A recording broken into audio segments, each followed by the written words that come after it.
আসসালামু আলাইকুম।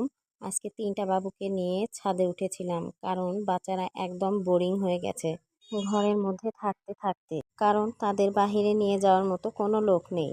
তারা বাহিরের কিছুই বোঝে না। আর আমাদের বাড়িটা যেহেতু একতলা, তাই প্রচণ্ড গরম। ছাদের গরম তো খুবই। বাহিরে যেহেতু প্রচুর বাতাস হচ্ছিল, এই কারণে ৩টা বাবুকে নিয়ে ছাদে উঠেছিলাম আজকে। বাবুরা খুবই খুশি হয়েছিল, আকাশ দেখছিল, গাছের পাতাগুলো নড়ছে সেগুলো তারা দেখছিল। তারা খুবই মজা পাচ্ছিল। ছাদে ওঠার কথা শুনে আমার আম্মু এবং ছোট বোন সেও ছাদে উঠলো।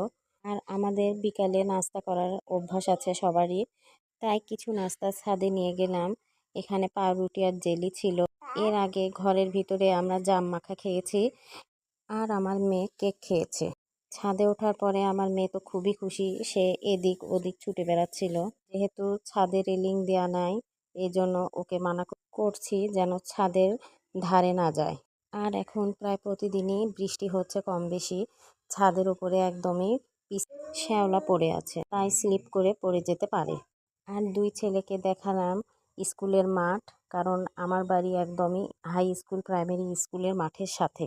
মাঠে সবাই ধানের কাজে ব্যস্ত, কারণ এখন কাজের অনেক চাপ। এই সময় প্রত্যেকটা ঘরেই ধান উঠেছে। তো যাই হোক, বাবুদের নিয়ে ছাদে ওঠার সময় ভালোই আনন্দই লাগছিল, কিন্তু নামার সময় যখন জিনিসপত্র অনেকগুলো ছিল তখন একটু প্যারা লাগছিল।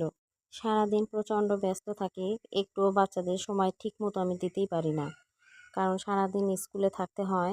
আবার স্কুল ছুটি হয়েছে, এরপরে গিয়েছি মার্কেটে। মার্কেটে কিছু কেনাকাটা করেছি, কারণ ঈদ করতে যেতে হবে শ্বশুরবাড়ি। ওর বাবাও আসবে আগামীকাল। শুক্রবার চলে যাব ওদের দাদু বাড়ি, ওখানে কিছুদিন থাকবো, এরপর আবার চলে আসব। তো যাই হোক, আজ এ পর্যন্তই। আমাদের ভিডিওটি যদি ভালো লাগে তাহলে অবশ্যই একটা লাইক, কমেন্ট, শেয়ার এবং সাবস্ক্রাইব করবেন। আল্লাহ হাফেজ।